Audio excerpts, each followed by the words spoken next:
Hallo Leute, schön, dass ihr einschaltet auf meinem Kanal und willkommen bei PS Werkstatt. Wir haben seit kurzem einen Mähroboter. Wenn ihr wissen wollt, wie es dazu gekommen ist und wie das mit der Installation geklappt hat, bleibt dran, nach dem Intro geht's sofort los.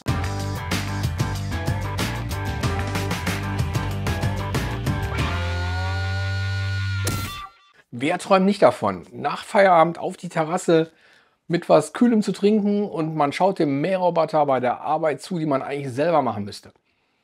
Ja, auch ich habe da lange von geträumt, habe immer wieder überlegt, könnte das für was für uns sein? Und ja, aber dann schaut man sich so ein bisschen um. Der Markt ist ja erschlagend, was man da kriegen kann alles.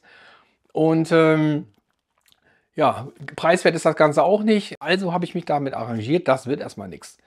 Ja, aber wie das so ist manchmal im Leben, da spielen so dann doch unterschiedliche Geigen die Musik und dann haben wir uns doch mal intensiver mit dem Thema beschäftigt.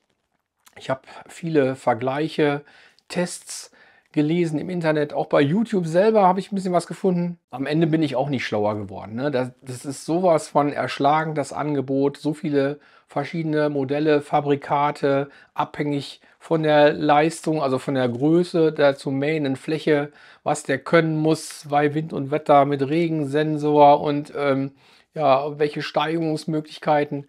Also das ist schon wirklich ja, nicht ganz ohne. Cool wäre auch gewesen, zum Beispiel Mähroboter, da gibt es auch schon vereinzelt am Markt ohne Begrenzungskabel, die irgendwie mit so Sensoren ausgestattet sind und das Grundstück als solche irgendwie erlernen können und dann freihändig fahren können.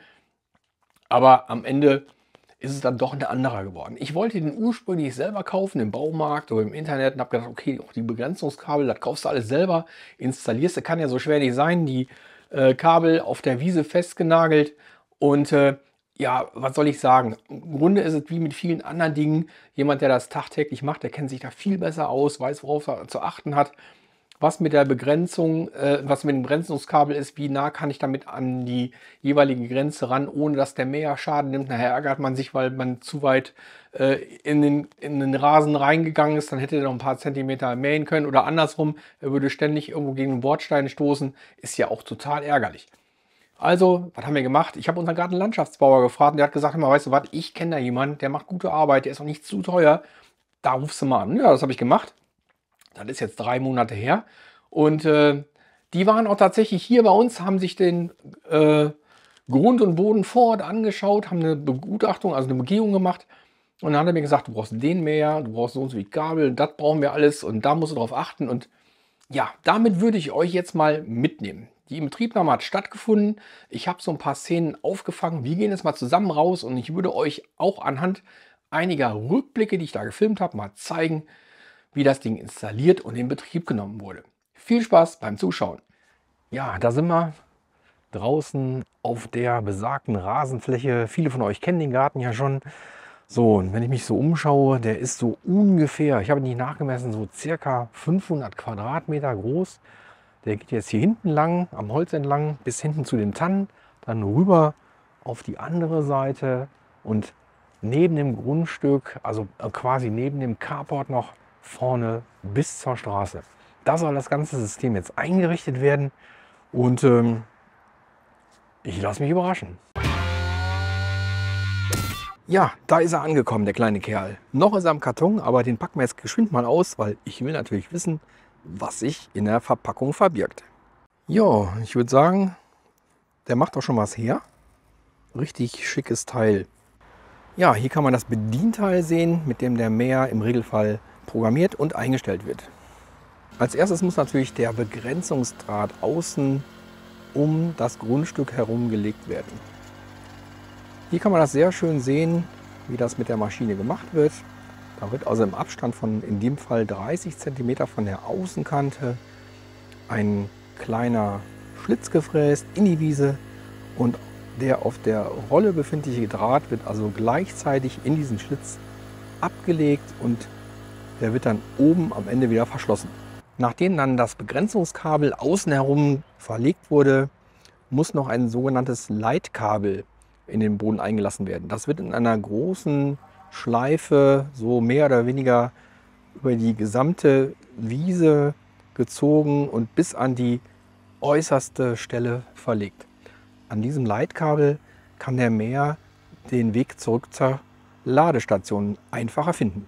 Hier sieht man den ersten Blick auf die Ladestation während der Installation.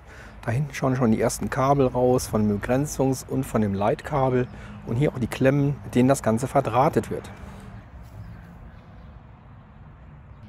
Ja, das Gerät ist natürlich auch PIN-geschützt, das heißt, man kann das nur mit einer 4-stelligen Codeingabe zum Leben erwecken. Und sollte jemand den Mäher anheben oder entfernen, ertönt also auch sofort ein richtig lauter Alarmton. Der wurde jetzt so programmiert, dass der von montags bis freitags jeweils 5 Stunden mäht und dann schauen wir uns das Ergebnis mal nach einer Woche an. Und sollte das nicht ausreichen, kann man mit den Mähzeiten immer noch weiter nach oben gehen oder wenn es zu viel ist, vielleicht auch runter.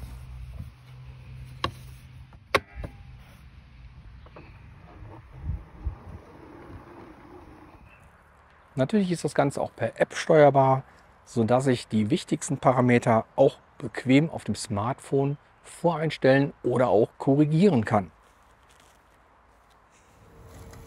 Zur Installation sei noch gesagt, man hat die Möglichkeit, verschiedene Startpunkte zu wählen.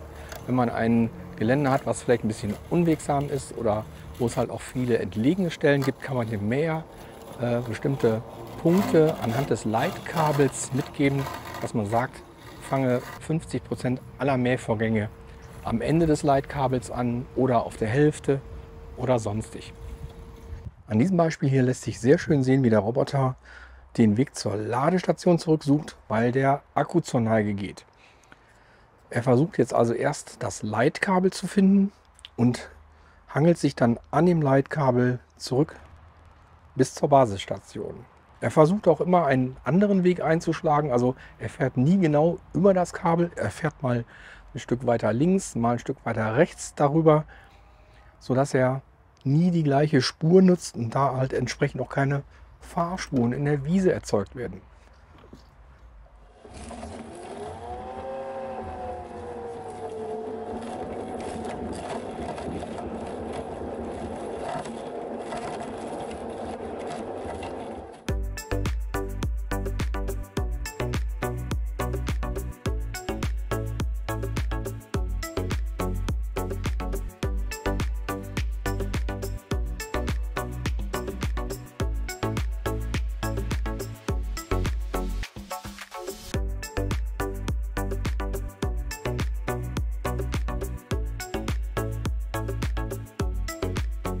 Da fährt er und zieht seine Bahn durch den Garten, während wir auf der Terrasse sitzen, mit was Kühlem zu trinken und schauen dem kleinen Kerl bei der Arbeit zu. Eine tolle Sache und auch ein tolles Geschenk, das wir da an uns selber gemacht haben und im Grunde auch ein bisschen mehr Freizeit, die wir uns dadurch erkauft haben.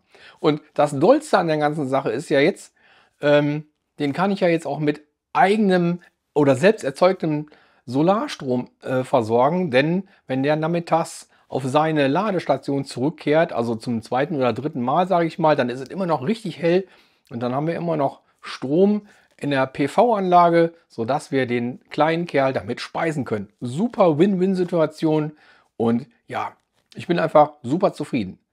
Wie sieht es bei euch aus? Wer von euch hat alles einen Mähroboter? Wie seid ihr zufrieden damit? Welches Fabrikat habt ihr euch ausgewählt? Warum habt ihr euch dafür entschieden?